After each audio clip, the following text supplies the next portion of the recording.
दिगंबरा दिगंबरा श्रीपाद वल्लभ दिगंबरा भक्तानो, तुम्ही हे ऐकत आहात हे काही साधन नाही। आज श्रीपाद श्री वल्लभ स्वयं तुमचं नशीब लिहायला माझ्या तोंडून हे चरित्र अमृत सांगत आहे। भक्तानो, ही फक्त कथा नाही, हे त्या गुरूंचं चैतन्य आहे, ज्याने हजारो भक्तांना संकटातून सोडलं, अडकलेल्या मनोकामना पूर्ण केल्या। कधी कधी तुम्ही म्हणता ना, माझं काम का होत नाही, माझी मनोकामना का अडते, तर त्या सगळ्याचं उत्तर श्रीपाद श्री वल्लभ चरित्र अमृत मध्ये आहे। म्हणून माझं सांगणं आहे, हे पूर्ण अध्ययन मन लावून ऐका। प्रत्येक शब्द तुम्हाला नवे चैतन्य देईल, श्रद्धा वाढवेल आणि तुमच्या आयुष्यात नक्कीच बदल घडवेल। आणि माझ्या भक्तांनो, तुम्हाला नक्कीच बदल घडवेल। मित्रांनो, तुम्हाला हे पवित्र कार्य आवडलं असेल तर लगेच लाईक करा, कमेंट मध्ये लिहा दिगंबरा दिगंबरा श्रीपाद वल्लभ दिगंबरा। तुमचं भाग्योदय झाल्याशिवाय राहणार नाही। आणि हा चैतन्याचं अमृत शेअर करा, कारण तुमच्या एका शेअरने कुणीतरी गुरूंचा आशीर्वाद प्राप्त करेल, कुणीतरी भक्ती मार्गाला लागेल आणि तुम्ही न कळत पुण्याचे भागीदार व्हाल। म्हणून नक्कीच शेअर करा। आणि हो, अजून असे अध्याय सतत ऐकण्यासाठी चॅनलला सबस्क्राईब करा आणि बेल आयकॉन प्रेस करा, कारण श्रीपाद श्री वल्लभ हेच म्हणतात, माझ्या लेकरांना मी कधीच रिकामा हाताने पाठवणार नाही। तर चला अध्यायाला सुरुवात करूया। अध्याय 2, सिद्ध योग्यांचे दर्शन। विचित्रपुरीचा वृत्तांत। मी मरुतमल्ली या पुण्यस्थळी घडलेल्या रोमहर्षक अनुभवाचे मनन करीत श्रीपाद श्री वल्लभ स्वामींचे स्मरण करीत पुढील प्रवासास प्रारंभ केला।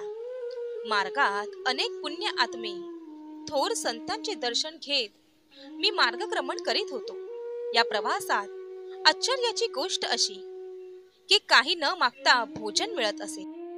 पांड्या देशातील कदंब वनात येईपर्यंत माझे शरीराचे वजन क्रमाक्रमाने कमी होत होते। या प्रांतात अति जागृत असे शिवलिंग होते, त्याचे मी दर्शन घेतले व विश्रांतीसाठी शिवालयात थोडा वेळ थांबलो। नंतर प्रवास करण्यास सुरुवात केली। मार्गात मला सिद्ध योगींद्र नावाचा एक महान तपस्व्याचा आश्रम लागला। मी आश्रमात जाऊन त्या महापुरुषांच्या चरणी नतमस्तक झालो। त्यांनी मोठ्या वात्सल्यपूर्ण आवाजाने माझ्या डोक्यावर हात ठेवला आणि श्रीपाद श्री वल्लभ दर्शन प्राप्तिरस्तु असा तोंड भरून आशीर्वाद दिला। त्यांच्या चरण स्पर्शाने माझे शरीर कापसाप्रमाणे हलके वाटू लागले होते। ते महान योगी मला म्हणाले, तू दर्शन घेतलेले ते शिवलिंग अत्यंत जागृत आहे, त्याची कथा सुद्धा मोठी रंजक आहे। देवेंद्राने आपल्या सामर्थ्याने अनेक राक्षकांना मारून टाकले, परंतु त्यांच्यातील एक राक्षस पळून गेला व त्याने महादेवाची तपस्या करण्यास सुरुवात केली। तो ध्यानस्थ असताना इंद्राने त्या राक्षसास निद्रेतेने ठार केले। त्याच्या हत्येमुळे इंद्राचे सारे तेज लोप पावले व तो निस्तेज दिसू लागला। या पापाचे क्षालन करण्यासाठी त्याने अनेक तीर्थाचे दर्शन घेतले। पांड्या देशातील कदंब वनात तो आला आणि काय आश्चर्य, तेथील शिवलिंगाच्या प्रभावामुळे तो पूर्वीसारखा कांतिमान तेजस्वी दिसू लागला। त्याला अत्यंत आनंद झाला व त्या क्षेत्राचे महात्म्य जाणून घेण्याची उत्कंठा लागली। इंद्राने ते वन मोठ्या उत्सुकतेने पाहिले, तेव्हा त्या दिव्य शिवलिंगाचे दर्शन झाले। मोठ्या भक्तिभावाने त्याने त्याचे पूजन अर्पण केले। नंतर त्या स्वयंभू लिंगावर हे सुंदरसे देवालय बांधले। हे इंद्राने प्रतिष्ठापना केलेले शिवलिंग समस्त पापाचे हरण करणारे असून अत्यंत मंगलदायक आहे। पुण्यवंतांनाच, श्री दत्त प्रभूंच्या भक्तांनाच विनायास याचे दर्शन पडते। मी त्या महायोग्याचे हे वक्तव्य ऐकून अत्यंत रोमांचित झालो होतो। मोठ्या श्रद्धा भावाने त्यांचे चरणकमली मी नमस्कार केला, तेव्हा त्यांनी त्या शिवलिंगाचे पुन्हा एकदा दर्शन घेण्यास सांगितले। मी त्यांच्या आज्ञेनुसार पुन्हा त्या वनात गेलो। तेथे मला अतिशय सुंदर असे शिवालय दिसले, पण मी पाहिलेले शिवलिंग मंदिर हे ते नव्हते। मला हे मंदिर श्री मीनाक्षी सुंदरेश्वराच्या मंदिरासारखे अप्रतिम वाटले. मी मोठ्या श्रद्धेने शिवलिंगाचे दर्शन घेतले व श्री सिद्ध योगेंद्राकडे येण्यास निघालो. तेथील परिसर जनसमुदायाने भरलेल्या एका शहरासारखा वाटला. श्री योगेंद्रांचा आश्रम मात्र सापडला नाही. मी श्रीपाद शिवल्लभ स्वामींचे मनन चिंतन करून पुढे प्रवास करण्यास प्रारंभ केला. तेव्हा सूर्यास्त होऊन अंधकार चोहीकडे पसरला होता. मी मार्गक्रमण करीतच होतो. माझ्या मागून प्रकाशाचा झोत आल्यासारखे वाटल्याने मी मागे वळून पाहिले. माझ्या मागे 3 शिरे असलेला एक सर्प येत होता. त्याच्या मस्तकावर 3 दिव्य मणी होते. त्यांचाच प्रकाश मला मार्ग दाखवित होता. मी अत्यंत भयभीत झालो होतो. माझ्या हृदयाचे स्पंदन वाढत होते. मी श्रीपाद वल्लभांच्या दिव्य नामाचा उच्चार करीत पुढे चाललो होतो. त्या सर्पांचा उजेड मार्ग प्रदर्शन करीत होता. शेवटी मी कसा बसा श्री सिद्ध योगेंद्राच्या आश्रमात पोचलो. तेव्हा तो दिव्य सर्प व त्याचा प्रकाश तत्काळ अदृश्य झाला.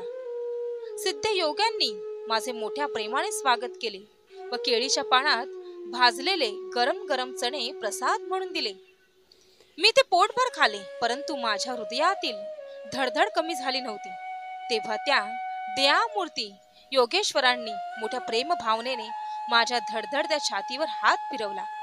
नंतर तो दिव्य हस्त माझ्या मस्तकावरून फिरवला व माझ्या डोळ्यांनाही प्रेम स्पर्श केला. त्या करुणामय स्पर्शाने माझ्या हृदयातील सारी धडधड पार पळून गेली.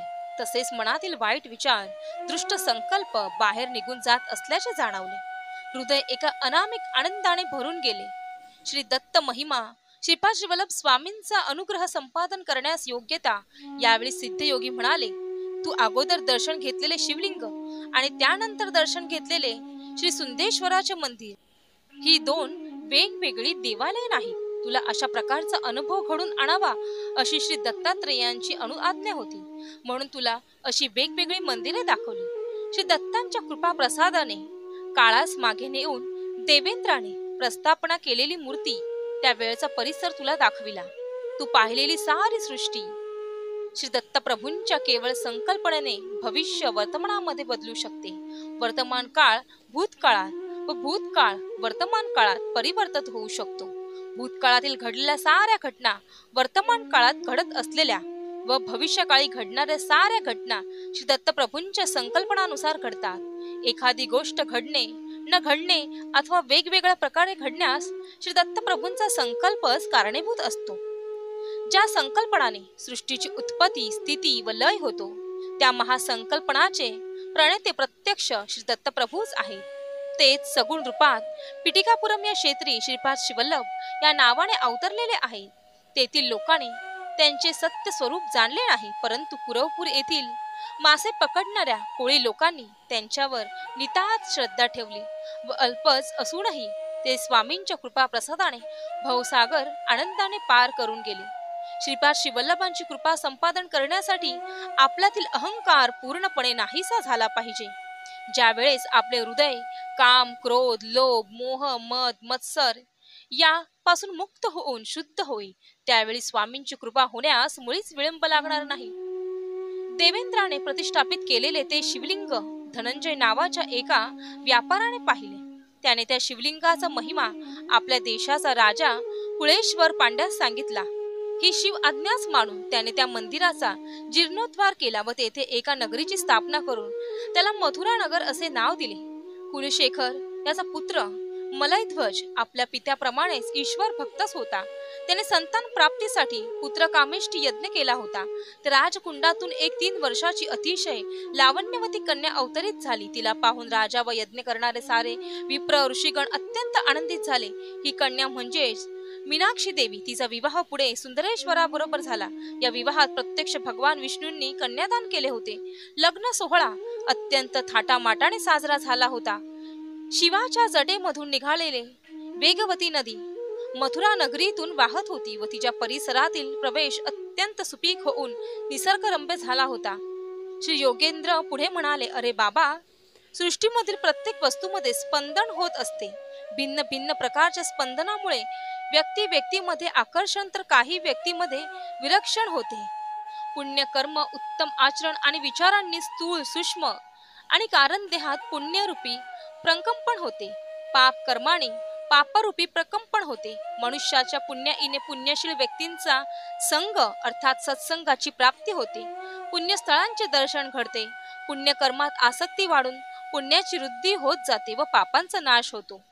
या सवयीचे फळ स्वरूप म्हणून श्री दत्तप्रभूंवर भक्ती जडते. अरे बाबा शंकर भटा, तुझ्यावर श्री श्रीपाद श्रीवल्लभांची अपार कृपा असल्यामुळेच तू तेथे येऊ शकलास. माझ्या सद्भाग्याचे मला आश्चर्य वाटत होते. श्री श्रीपाद श्रीवल्लभांच्या दर्शनाची तळमळ दर क्षणी वाढत होती. केव्हा एकदा कुरवपुरीत जाऊन श्रीच्या चरणी नतमस्तक होईल असे झाले होते. अशा स्थितीतच मला निद्रा लागली होती. दुसऱ्या दिवशी सकाळी उठलो तर आश्चर्याचा धक्का बसला. मी एका उंचशा टेकडीवरील पिंपळाच्या झाडाखाली होतो. जवळपास कोणी माणसे नव्हती. मी रात्री ज्या सिद्ध योगींद्राच्या आश्रमात राहिला होतो तो आश्रम दिसत नव्हता. मला वाटले रात्रभर ज्या आश्रमात राहिलो, श्री सिद्ध योगींच्या वचन अमृताचा आस्वाद घेतला, तो एक भ्रम होता की काय असे जाण विकल्प मनात येऊ लागले. तेव्हा मी आपले सामान आवरून घेऊन पुन्हा प्रवास सुरू केला. सकाळी निघालेला दुपार झाली तरी चालत होतो. थोड्याच वेळात एक लहानसे गाव दिसले. मला अत्यंत भूक लागली होती. मी ब्राह्मणांशिवाय इतर कोणाच्याही घरी अन्न ग्रहण करत नसे. त्या गावात एकही ब्राह्मण नव्हता. हे एक निर्जन लोकांचे गाव होते. त्यांचा मुख्य माझ्याजवळ आला व म्हणाला, आमच्या गावात कोणीही ब्राह्मण नाही. आम्ही तुला फळे व मध देतो. त्याप्रमाणे त्या वृद्ध गृहस्थाने मला फळे व मध आणून दिले. मी ते खाणार एवढ्यात एक कावळा उडत आला आणि माझ्या डोक्यावर येऊन बसला व चोचीने डोक्यास इजा करू लागला. मी त्याला हकलण्याचे खूप प्रयत्न केले परंतु व्यर्थ गेले. तेवढ्यात बाजूस असलेल्या झाडावरून एकदम 4-5 कावळे आले. ते माझ्या हातावर खांद्यावर बसून चोचीने हातापायांना जखमा करू लागले. मी तेथून फळे मध टाकून पळालो. तो वृद्ध गृहस्थ म्हणत होता, मी कोण सिद्ध पुरुषाची निंदा केली असेल त्यामुळे हा कावळ्यांचा त्रास भोगावा लागला. मला आठवले मी त्या सिद्ध योग्यांबद्दल मनात शंका घेतली होती. त्याच अपराधाची ही शिक्षा होती. माझे शरीर रक्तबंबाळ झाले होते. मी पळत होतो. कावळे पाठलाग करीतच होते. मी श्रीपाद श्रीवल्लभांचे मनोमन प्रार्थना केली व या संकटातून सुटका करण्याची विनंती केली. तेव्हा मला समोर एक औदुंबराचे झाड दिसले. मी त्या झाडाखाली विश्रांतीसाठी बसलो. त्यावेळी मला जाणवले की माझ्या शरीरातून एक प्रकारचा दुर्गंध येत आहे.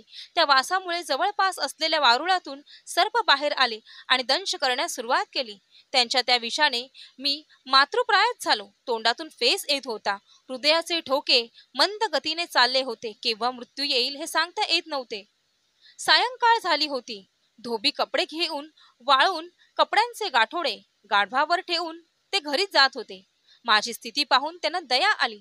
त्याने मला एका गाढवावर बसविले व त्यांच्या गावातील धर्मवैद्याकडे घेऊन गेले. त्या वैद्याने वनातील काही मुळांचा रस काढून मला पिण्यास दिला. सर्पदंश झालेल्या जागेवर थोडी पाने बांधले. पिंपळाच्या कोवळ्या पानांचा रस काढून तो जखमेवर लावला. माझ्या दोन्ही कानात पिंपळाच्या पानाचे देठ ठेवले होते. विष जसजसे पिंपळाच्या पानात उतरू लागले तसतसा वेदना असह्य होऊन मी ओरडू लागलो. विष पूर्ण उतरून गेल्यावर मला बरे वाटले. ती रात्र मी वैद्याच्याच घरी काढली. तो वैद्य श्री दत्तप्रभूंचा भक्त होता.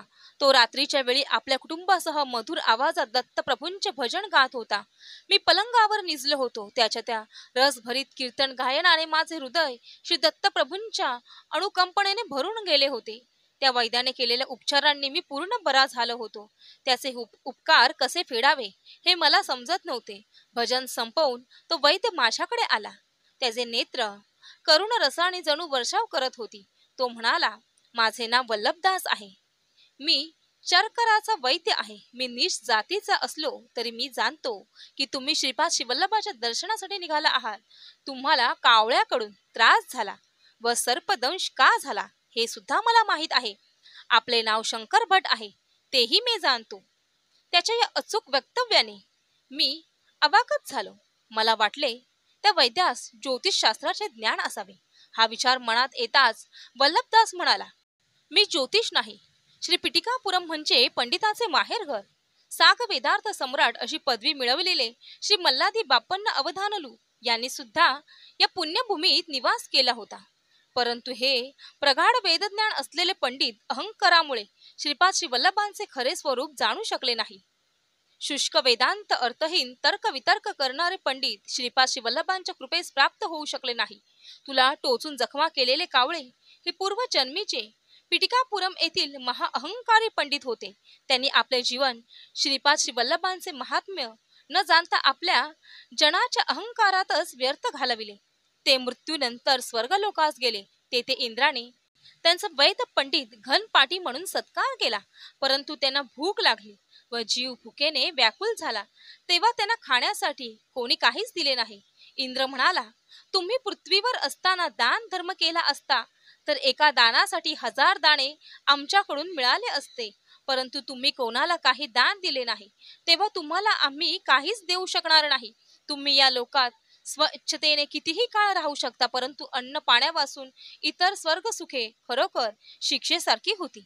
इंद्र पुढे म्हणाला, हे पंडितांनो, तुम्ही पद्मगयेसारख्या पवित्र स्थळी राहून सुद्धा श्राद्ध भक्ती निष्ठेने आपल्या पितरांना पिंडदान केले नाही. आई वडिलांचा योग्य तो सन्मान न करता त्यांच्या औषध पाण्यासाठी एवढा खर्च झाला असे कृतज्ञतेने उद्गार तुम्ही वारंवार काढले. श्रीपाद श्रीवल्लभांना श्री दत्तप्रभूंचे अवतार न मानणार एवढे तुम्ही अंध झालात. श्रीपाद श्रीवल्लभांच्या नामस्मरणाने पवित्र झालेल्या भक्तांचे रक्तप्राशन केल्यावर तुम्हास उत्तम गती लाभेल. वल्लभदास सारी कहाणी सांगत होता. तो म्हणाला, शंकर भटा, हे कावळे ते सर्प पूर्वजन्मीचे अहंकारी पंडित होते. त्यांनी तुझे रक्त चाखले व उत्तम गतीस प्राप्त झाले.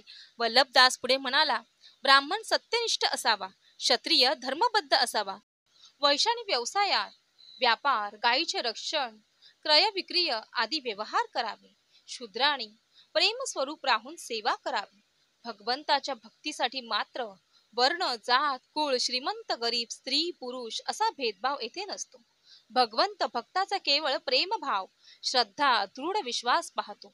मानव कोणत्याही वर्णात जन्मला तरी त्याने स्वधर्मानुसार कर्म करावे. वल्लभदास पुढे म्हणाला, तू लहान असताना विष्णू मूर्तीचे ध्यान श्लोकाचे पठण करीत होतास. त्यावेळी तू विनोदाने एका श्लोकाचा चूक अर्थ आपल्या मित्रांना सांगत होतास. तो श्लोक असा होता, शुक्लांबरधर विष्णू शशिवर्ण चतुर्भुजम प्रसन्न वंदन ध्यायेत सर्व विघ्नोपशांतये. याचा विनोदार्थ केलेला अर्थ श्री दत्तप्रभूंना आवडला नाही. त्याची शिक्षा म्हणून तुला धोबी लोकांनी गाढवावर बसून आणले. शेवटी चर्मकाच्या गावात पोहोचविले. तुझी अशी दुर्गती करण्यामागे श्रीपाद श्रीवल्लभांचा विनोदाबरोबर तुला काही पाठ शिकून तुझ्यातील अहंकार दूर करण्याचा मानस होता. त्या दयाघन श्री गुरु श्रीपाद श्रीवल्लभांची प्रत्येक क्षणी आपल्यावर दृष्टी असते. ही गोष्ट ध्यानात असू दे. श्री वल्लभदासांच्या हितोपदेशाने मी कृतज्ञ झालो. माझ्यातील ब्राह्मण असल्याचा अहंकार नाहीसा झाला. मी वल्लभदासांचा पाहुणचार स्वीकारला. 2-3 दिवस राहून पुढे चिदंबरला जाण्यास निघालो. चिदंबरला पोहोचण्याच्या अगोदर विचित्रपूर नावाचे गाव लागले. त्या गावाच्या नावाप्रमाणे राजाही विचित्र वर्तन करणारा होता. त्या राजास एक मुलगा होता, परंतु तो मुका असल्याने राजा नेहमी उदास असे. त्याला वाटे की ब्राह्मणांनी यज्ञ कर्मलोप असा यज्ञ केल्याने त्याचा मुलगा मुका झाला. तो ब्राह्मणांचा अपमान करून त्यांना गाढवावर बसून त्यांची मिरवणूक काढीत असे. ब्राह्मणांना दान म्हणून राजगिऱ्याची भाजी देत असे. त्या राज्यात ब्राह्मण आपला अहंकार विसरून अगदी दयनीय स्थिती प्राप्त झाले होते. एका विद्वान ब्राह्मणास राजाने मूक भाषेवर ग्रंथ लिहिण्याची आज्ञा केली होती. त्या राज आज्ञेनुसार तो राजगुरु ब्राह्मण मूक भाषेवर संशोधन करू लागले होते. शंकर भट आणि राजे महाराजांचा संवाद. राजांच्या सैनिकांनी मला आपण ब्राह्मण आहात का असा प्रश्न विचारला. मी होकारार्थी मान हलविताच आपणास अमात्य महाराजांचे आग्रहाचे आमंत्रण आहे असे म्हणून राजवाड्यात येण्याची विनंती केली. मी त्यांच्या बरोबर राजासमोर उभा राहिलो. मला भीतीने घाम सुटला होता. मी तेव्हा मनोमन श्रीपाद श्रीवल्लभांची प्रार्थना केली व नामस्मरण करू लागलो. राजाने मला पहिला प्रश्न विचारला, एवढ्यास एवढे तर एवढ्याला किती होईल? मी गंभीरपणे उत्तर दिले, एवढ्याला एवढेच. माझ्या उत्तराने राजाला आश्चर्य वाटले व तो म्हणाला, महात्म्य, आपण मोठे पंडित आहात. आपल्या दर्शनाने मी धन्य झालो. राजाने आपल्या पूर्वजन्मातील आठवणी सांगण्यास सुरुवात केली. तो त्या जन्मी एक ब्राह्मण होता. त्याच्या परी राजगिरा पिकत असे. ती भाजी तो सर्वांना मुक्त हस्ताने देत असे. त्याच्या सहाय्यी ब्राह्मणांना कडून यजमानांच्या घरी पूजा अर्चा अभिषेक आदी करवून घेत. यजमानांनी दिलेली दक्षिणा मात्र स्वतः घेऊन अगदी अल्पशी त्या गरीब ब्राह्मणास देत असत. त्याच्या घरची राजगिऱ्याची भाजी सुद्धा फुकटच घेत. कालचक्र फिरत गेले. दुसऱ्या जन्मी तो गरीब ब्राह्मण राजा म्हणून जन्मला आणि त्याला त्रास देणारे लुबडणारे ब्राह्मण दुसऱ्या जन्मी सुद्धा त्याच राज्यात ब्राह्मण म्हणून जन्मले. तो राजा पूर्वीच्या जन्मी दिलेल्या राजगिरीच्या भाजीच्या दाणाच्या कैपट या जन्मात दान देत होता. त्याला अचाट दानाचे फळ काय मिळाले याचे उत्तर हवे होते. मी राजाला म्हणालो, महाराज, राजगिऱ्याची भाजी कितीही दान केली तरी तिच्या 100 पटीचे तीच भाजी आपणास मिळेल. सध्याच्या परिस्थितीत रत्न मणी सोने आदी दान करणे तुझ्या हिताचे आहे. माझ्या उत्तराने राजास आनंद झाला. आता दुसरा प्रश्न मूक भाषेचा होता. राजगुरूंनी माझी परीक्षा घेण्यासाठी आपली 2 बोटे दाखवून 1-2 असे खुनेने विचारले. त्यांनी मला एकटाच आलास का सोबत कोणी आहे असा प्रश्न वाटून मी एकटाच आलो असे दाखविण्यास 1 बोट दाखवून खुनेनेच उत्तर दिले. त्यानंतर त्याने 3 बोटे दाखवली. 3 संख्या पाहताच मला श्री दत्तात्रयांची त्रिमूर्ती आठवली. तुम्ही दत्त भक्त आहात का असा प्रश्न वाटला. मी भक्ती ही गुप्त असावी असे जाणून हाताची मूठ बंद करून दाखवली व भक्ती हा विषय अंतरंगाचा आहे असे सांगितले. नंतर राजगुरूंनी गोड पदार्थाचा मिठाईचा भंडारच मला देत असल्याची खूण म्हणून तसे हातवारे गेले, परंतु मी हाताने ते नकारले व माझ्या जवळ असलेले पोहे पुस्कुरडीतून काढून त्यांना दिले. मला गोड पदार्थापेक्षा पोहेच जास्त आवडतात. तुम्ही सुद्धा याची चव पाहू शकता असा माझा भाव होता. माझ्या उत्तराने राजगुरू अति प्रसन्न झाले आणि राजास म्हणाले, राजा हा फार मोठा पंडित आहे. हा मुक्यांच्या भाषेत सुद्धा मोठा पंडित आहे. 2 परीक्षेमध्ये तर मी सफल झालो होतो. आता 3री परीक्षा डोळ्यासमोर भेडसावीत होती. राजगुरूंनी सांगितले, चमक मधील श्लोक वाचून त्याचा अर्थ सांगावा. मी श्रीपाद श्रीवल्लभांचे मनोमन स्मरण करीत एक श्लोक वाचला व त्याचा अर्थ सभेत समजावून सांगितला. माझे हे प्रवचन मलाच आश्चर्यकारक वाटले. मी हे जे बोललो ते सर्व सृष्टीच्या परमाणूचे रहस्य होते. ते कणात ऋषींना माहीत होते. परमाणूच्या सूक्ष्म कणांच्या भेदामुळेच विविध धातूंची निर्मिती होते. माझे प्रवचन दरबारातील सर्वांनाच खूप आवडले. राजाच्या सर्व प्रश्नांना समर्पक उत्तरे दिल्यामुळे व श्रीपाद श्रीवल्लभांच्या कृपेने मी त्या विचित्रपूर नगरातून सुरक्षितपणे बाहेर पडलो. श्रीपाद श्रीवल्लभांचा जय जयकार असो. अध्याय इथे समाप्त झाला. हा अध्याय ऐकणाऱ्या प्रत्येकावर श्रीपाद प्रभूंची अखंड कृपा राहो. त्यांचे सर्व दुःख दारिद्र्य रोग नष्ट हो आणि सर्वांना श्रीपाद प्रभूंची दत्त प्रभूंची भक्तीची गोडी लागो हीच दत्त प्रभूंचरणी प्रार्थना.